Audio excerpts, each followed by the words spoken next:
अस्सलाम वालेकुम नाज़रीन, आप मेरा यूट्यूब चैनल देख रहे हैं। मैं हूं सल्लू भाई। नाज़रीन, आज कुछ हम ख़बरों के हवाले से बात कर लेते हैं। इस वक्त जो मुल्क में डेवलपमेंट हो रही है, मुल्क में जो कुछ हो रहा है, उस हवाले से कुछ बात कर लेते हैं। तो नाज़रीन, सबसे पहले बात कर लेते हैं DGISI की तैनाती के हवाले से कि इस वक्त आज अगर आप देख लें तो 10 से दिन होने को हैं और ये मसला ताहाल हल होता हुआ नज़र नहीं आ रहा और ज़ाहिर है हल भी नहीं हुआ।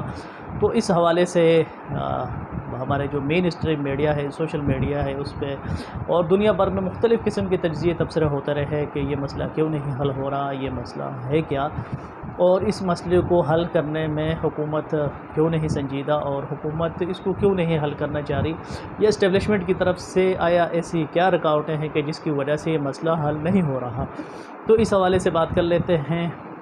मैं आपको अहम और ख़ास खबर दे रहा हूँ कि ये मसला हल हो चुका है। तकरीबन 60 से 80% ये हल हो चुका है। ज़ाहिर है अब इसका नोटिफिकेशन आना बाकी है। तो इस पे बात कर लेते हैं और ये बात कर लेते हैं कि असल मसला है क्या, ये क्यों इतनी ताख़ीर का शिकार हुआ और इस बारे में अब तक क्या क्या सराहिया क्या तबसरे तज्ज़िये होते रहे कि ये मसला नहीं हल हो रहा और ये मसला हल होने का नाम नहीं ले रहा। तो सबसे पहले देखें, ये दो चीज़ें हैं, एक है हुकूमत और एक है इस्टेब्लिशमेंट। अब हुकूमत की जो इस वक्त कमान कर रहे हैं वो है जनाब वज़ीर-ए-आज़म इमरान खान साहब, और इस्टेब्लिशमेंट को कमान कर रहे हैं जनरल कमर बाजवा साहब और उनके साथ जो DGISI है जनरल फैज़ हमीद साहब। तो इसमें इमरान खान साहब के हवाले से पहले बात कर लेते हैं कि इमरान खान साहब के बारे में दो चीज़ें बड़ी क्लियर, बड़ी मशहूर हैं, वो किसी हद तक उनमें पाई भी जाती हैं। और वो ये है कि इमरान खान से के अगर हम पस मंज़र को देखें, उनके जो बैकग्राउंड को देखें तो उनका क्रिकेट से ताल्लुक़ रहा, स्पोर्ट्स से, और वो काफ़ी अर्से तक क्रिकेट खेलते रहे। 52 को वर्ल्ड कप भी उन्होंने जीता और वो आके फिर पाकिस्तान के हुक्मरान बन गए। तो उसमें एक चीज़ उनकी ज़िंदगी में जो कॉमन रही और उनके जो क्रिकेटर साथी हैं, जो करीबी रहने वाले लोग हैं, उनकी तरफ से ये कहा जा रहा है और कहा जाता है कि इमरान खान जब एक दफ़ा डिसीजन लेते हैं तो वो बहुत ज़िद्दी आदमी हैं, तो फिर उस डिसीजन पे, अपने उस फ़ैसले पे अड़ जाते हैं, फिर इधर से उधर वो नहीं होते, उनको कोई कर भी नहीं पाता। तो इस मामले उनके इस मिजाज को इस मामले के तनाजुर में देखा जाए तो यही कुछ समझ में आता है कि शायद वो यही चाह रहे हैं। और उनकी जैसे कि ख़बरें आई कि वो ये चाह रहे थे कि जनरल फैज़ हमीद साहब 4 से 5 महीने इसी अपने ओहदे पे तैनात रहे, फिर वो कोर कमांडर पेशावर बन जाए और फिर उन्हें अगले साल चीफ़ ऑफ आर्मी स्टाफ बना दिया जाएगा। तो अपने चूँकि वो डिसीजन ले चुके थे और वो फ़ैसला कर चुके थे, तो ज़ाहिर खान साहब तो बड़े पक्के हैं अपने बात में, अपने डिसीजन में, तो वापस नहीं पलटते। और दूसरी बात जो खान साहब के बारे में मशहूर है, इमरान खान साहब के बारे में, वो ये है कि वो ज़रा सी ज़ाहिर उससे मैं इत्तेफाक नहीं करूँगा, वो ये है कि खान साहब अपने मुहसिनीन को नहीं छोड़ते। ज़ाहिर है इस पर हम नहीं कह सकते, इस बारे में फ़ैसला नहीं कर सकते।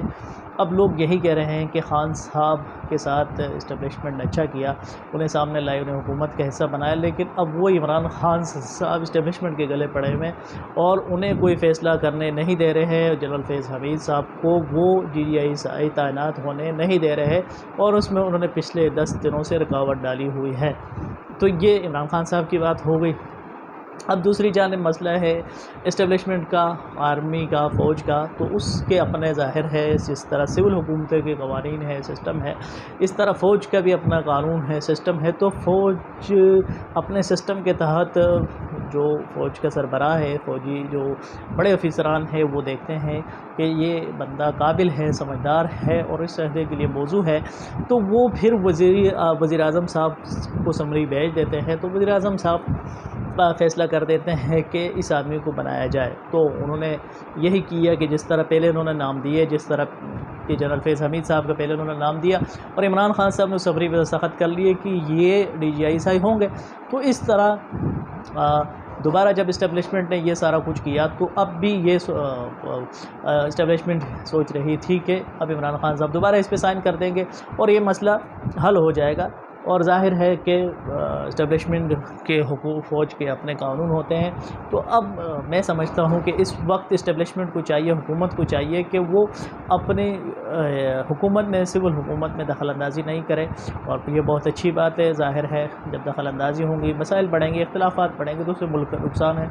और सिविल हुकूमत को भी चाहिए कि वो भी जो फ़ौज के मामलात हैं, मसाइल हैं, उनमें दखल अंदाज़ी न करे, बल्कि हर आदमी अपने अपने आइन दायरे के अंदर रहते हुए अपना अपना काम करे, और ये बहुत अच्छी बात है। अब मसला ये है कि पिछले 10 दिनों में ये क्यों नहीं नोटिफिकेशन पास हो रहा था, और क्या ऐसी वजूहात थी। ज़ाहिर है सोशल मीडिया पे, मेन स्ट्रीम मीडिया पे मुख्तलिफ़ किस्म के तज्ज़िये, तबसरे और आरा सामने आती रही, मुख्तलिफ़ किस्म की गियासराइयाँ होती रही, लेकिन हकीकत बात यह है कि इस चीज़ का इल्म हुकूमत के वज़रा को भी नहीं है। ज़ाहिर है PTI के जो इस वक्त हुकूमत के वज़रा हैं, हमारे वज़ारत इत्तलात के जो वज़ीर हैं जनाब फवाद चौधरी साहब, उनको भी नहीं पता। पिछले 8-10 दिनों से वो भी बेचारे कभी इधर कभी उधर, कभी दाएं कभी बाएं कभी शाएं, तो वो क्या से क्या बात को टाल देते हैं। उनको ज़ाहिर है नहीं पता इस मामले का कि असल हकीकत अंदर क्या तय है, हुकूमत की, इस्टेब्लिशमेंट की क्या पॉलिसी है। यकीनन मुल्क चलाना, इंतज़ाम संभालना, ये वो ख़ुद ही बेहतर जानते हैं कि अब सिस्टम को किस तरह चलाया जाए और इस वक्त चैलेंजेस का किस तरह सामना किया जाए। और दूसरी जानब शेख रशीद साहब हैं, वो बेचारे भी ज़ाहिर है इस मामले में ख़ुद अपने आप को माज़ूर कहते हैं। वो कहते हैं मुझे भी इस मामले का पता नहीं। हाँ, अलबत्ता पिछले 2-3 दिन पहले ये ख़बर चली कि वज़ीर-ए-आज़म साहब ये चाह रहे हैं कि वो जो नए अफ़ीसरान हैं, नए जर्नल्स हैं, उनको बुला के उनका इंटरव्यू करेंगे, पूरी तरह उनकी जांच पड़ताल करेंगे, और उसके बाद फिर उनकी तकरीरों का फ़ैसला होगा।